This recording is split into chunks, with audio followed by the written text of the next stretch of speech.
오늘 우리에게 주시는 말씀 마태복음 26장 26절에서 28절의 말씀입니다. 마태복음 26장 26절에서 28절의 말씀을 봉독하도록 하겠습니다.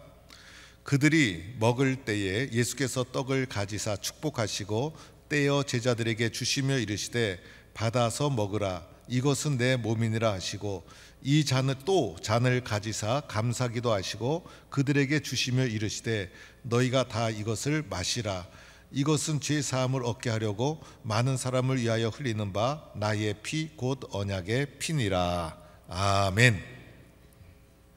할렐루야. 아멘. 아멘. 나는 된다. 나는 잘 된다. 나는 할 수 있다. 우리 가정 잘 된다. 우리 교회 잘 된다. 믿으시면 아멘 하시기 바랍니다.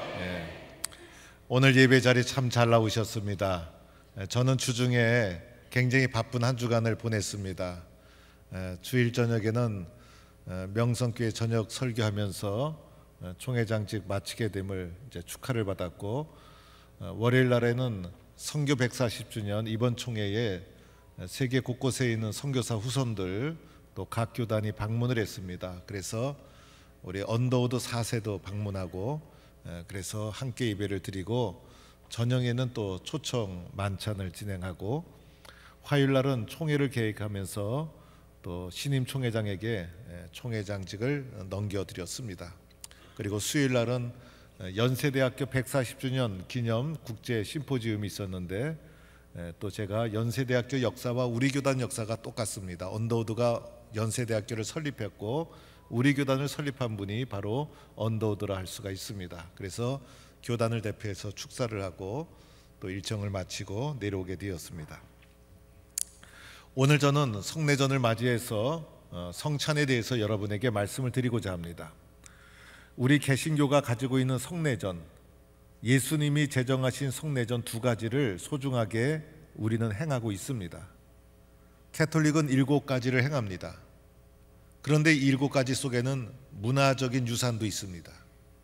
우리는 그런 거 다 제하고 예수님이 직접 제정하신 성례전 두 가지, 그것을 소중한 교회의 예전으로 지키고 행하고 있습니다. 첫째는 세례죠. 세례. 예수님께서 세례 베푸셨잖아요. 그래서 예수님이 행하신 그 세례, 예수님도 받으신 그 세례, 우리도 행하고 있는데, 세례는 예수 믿는 표로 행하는 것이 세례예요. 그래서 세례를 행할 때 문답을 하고 공교회의 공적 예배 속에서 예수 믿는 표로 물 세례를 행하게 됩니다. 물이라는 것은 죽는다는 의미도 있고 씻는다는 의미도 있고, 그래서 옛사람이 죽고 새 사람으로 다시 태어났는데, 그 옛사람이 죽고 새 사람으로 태어나는 중심에 누가 있습니까? 예수님, 그죠? 그래서 예수 영접하면 옛사람이 죽고 새 사람으로 다시 태어나는 거예요. 그래서 그 표로 세례를 행하고, 예수 믿는 모든 사람은 세례를 받고 예수를 믿어야 되는 거예요. 두 번째 행하는 것이 뭡니까? 오늘 행하는 성찬. 그래서 이 성찬은 예수님의 떡과 예수님의 잔을 받는 것인데, 이것은 예수님의 몸과 피를 의미하고 있는 거예요. 그래서 예수님의 몸으로 받고 예수님의 피로 받고, 우리의 몸은 몸과 피로 구성되어 있잖아요.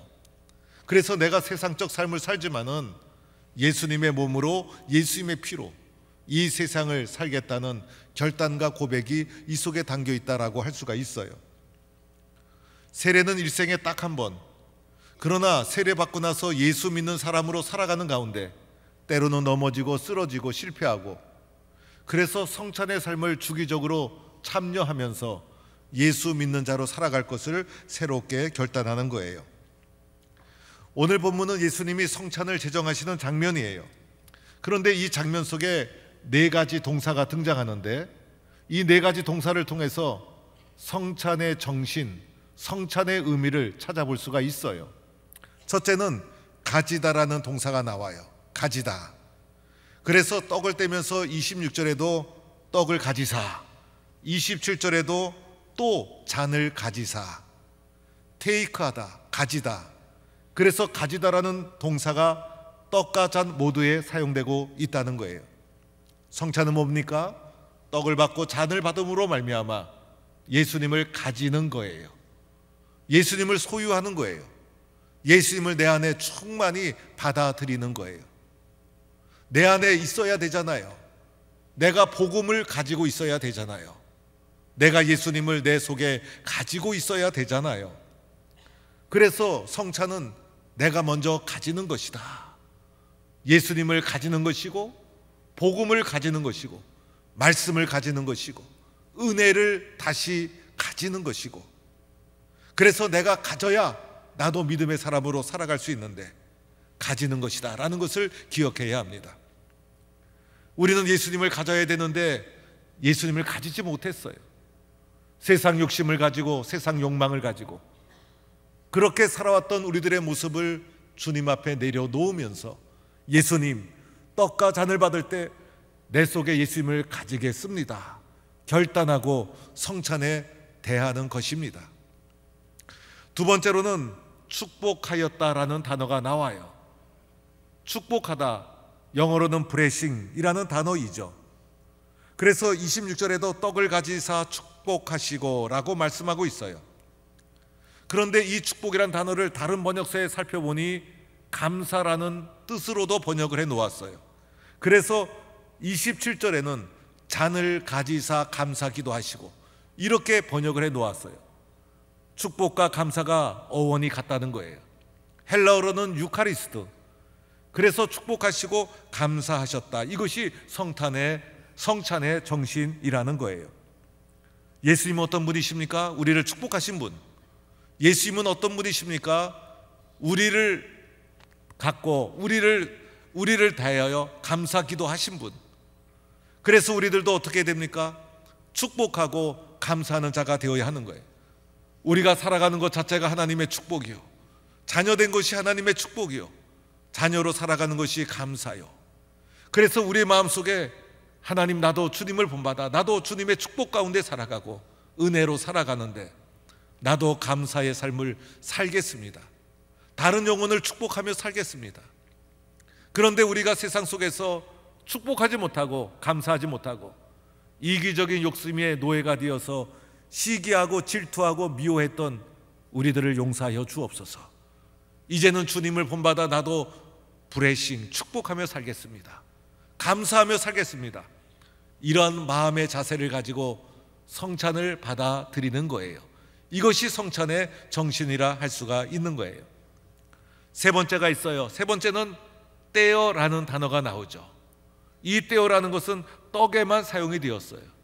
잔은 뗄 수가 없잖아요.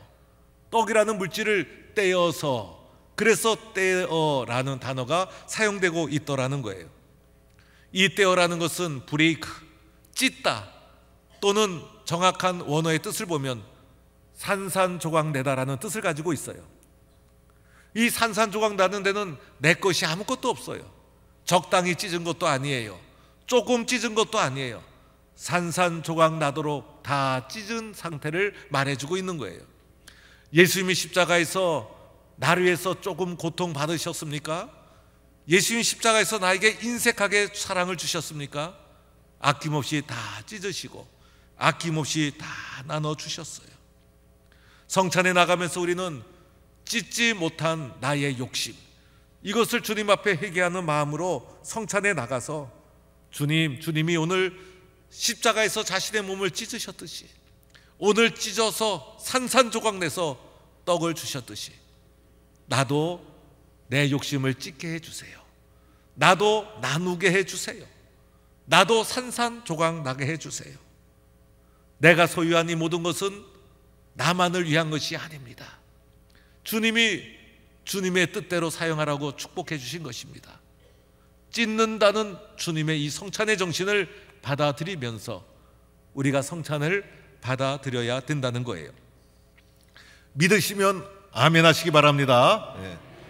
네 번째가 있어요. 네 번째는 주시며, 영어로는 기부. 그래서 26절에도 제자들에게 주시며 27절에도 그들에게 주시며 떡과 잔 동시에 기부라는 주시며라는 단어가 사용되고 있더라는 거예요. 성찬은 뭡니까? 주는 거예요. 우리들은 어떻게 살았죠? 주지 못했어요. 붙잡고 살았어요. 그런데 주님은 손을 펴서 주어라. 이것이 성찬의 정신이더라는 거예요. 과거에는 성찬과 세례를 받을 때 성도들이 울었어요. 저도 세례 받을 때 어릴 적부터 당연하게 교회 나오다 보니 세례가 뭔지도 잘 모르고 아버님이 입교해야 된다고 해서 고등학교 시절에 억지로 입교를 했어요. 사실 입교가 잘 모르고 입교를 했어요. 그런데 옆에 세례 받으시는 분이 얼마나 울면서 세례를 받으시는지, 성찬을 받을 때도 얼마나 눈물을 흘리면서 성찬을 받았는지, 오늘 우리 그리스도인들은 마음이 강팍해졌어요. 눈물이 말라버렸어요. 그러나 성찬 앞에 섰을 때는 나 자신을 돌아보며 성찰하고 주님 말씀대로 살지 못했음을 회개하고 눈물도 흘리고 기도하면서 받아야 되는 거예요. 오늘 예수님 뭐라고 말씀하셨죠? 받아서 먹으라. 이것을 내가 받는 거예요.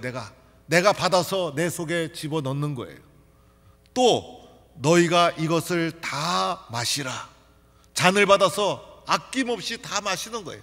주님은 아낌없이 우리들에게 다 주셨어요. 그리고 그것을 내 몸속에 집어넣는 거예요.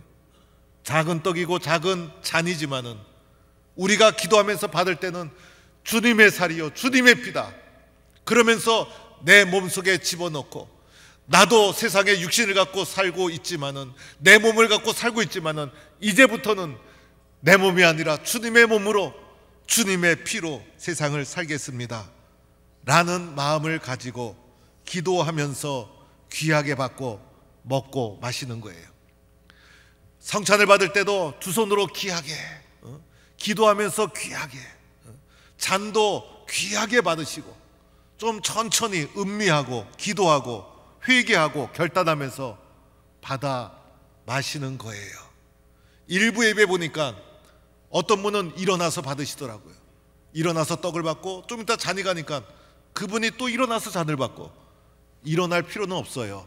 그냥 앉으셔서 받으시되 여러분께서 귀하게 여기면서 성찬을 받으셔야 된다는 거예요. 그러면서 동시에 우리 마음속에 눈물이 있고 감격이 있고 결단이 있고 그래야 되잖아요. 오늘날에는 너무 눈물이 없는 시대. 그래서 성찬하면서 주님 앞에 섰다는 이 신앙의 순수한 마음을 다시 가지고 성찬으로 나가는 거예요. 여러분, 예수 잘 믿기 쉽지 않습니다. 요즘 가짜가 너무 많아요. 그렇죠 여러분? 적당히 믿는 사람이 너무 많아요. 적당히 믿으면 뭐가 되겠습니까? 적당히 믿으면 뭘 알겠습니까? 적당히 믿으면 무슨 보람이 있겠어요? 적당히 믿으면 무슨 유익이 있겠어요? 믿어도 확실하게 믿는 성도가 되기를 축원합니다. 제대로 믿어야죠. 제대로 확실하게 믿어야죠. 그래도 살기 힘든 세상이 오늘의 세상이에요. 오늘도 일부 예배 끝나고 이번 주 암 수술 때문에 기도받고 눈물을 흘리면서 돌아간 성도들이 있어요. 여러분, 이 세상 속에서 얼마나 우리가 흔들립니까? 가짜의 유혹이 얼마나 많습니까? 가짜에 분별력 없이 휘둘려서 살아가면요, 그 가짜가 진짜인 줄 알고 마음을 주었을 때 그 마음은 진실한 마음일 수 있어요. 그러나 분별력 없이 그렇게 하면요, 결국은 그것도 가짜 인생이에요. 예수 그리스도 오직 한 분만이 진리이신 줄로 믿습니다. 대충 믿으면 안 돼요. 이왕 믿는 것 제대로 믿고 확실하게 믿고. 그렇죠 여러분? 나는 예수 믿는 사람입니다. 나는 성찬에 참여하는 사람입니다. 주님의 떡과 잔을 받은 사람입니다. 확실하게 믿고 결단해야 됩니다. 우리 동북교회 성도들이 진짜 성도로 살아간다면 놀라운 역사가 일어날 거예요. 우리 동북교회 권사님들이 진짜 예수쟁이로 진짜 기도하면서 주님 앞에 나가면 역사가 일어날 거예요. 우리 교회 장로님, 남자 성도님들이 주님 앞에 두 손 들고 진짜 기도하면서 살아가면 한국 교회와 세상이 바뀔 거예요. 세상 바꾸려고 하지 말고 나부터 바꾸세요. 세상 바꾸려 하지 말고 나부터 바꾸세요. 예수님은 나를 위해 십자가에서 찢기시고 피를 흘려주신 거예요. 오늘 성찬을 받으면서 나는 진짜 예수 믿겠습니다 결단하는 성도가 되기를 축원합니다. 하나님 감사합니다. 오늘 성찬에 나아가면서 나를 위해 아낌없이 흘려주신 주님의 피, 주님의 살, 내 속에 다시 한번 회복하는 은혜의 시간 되게 하여 주옵소서. 예수님의 이름으로 기도드립니다. 아멘.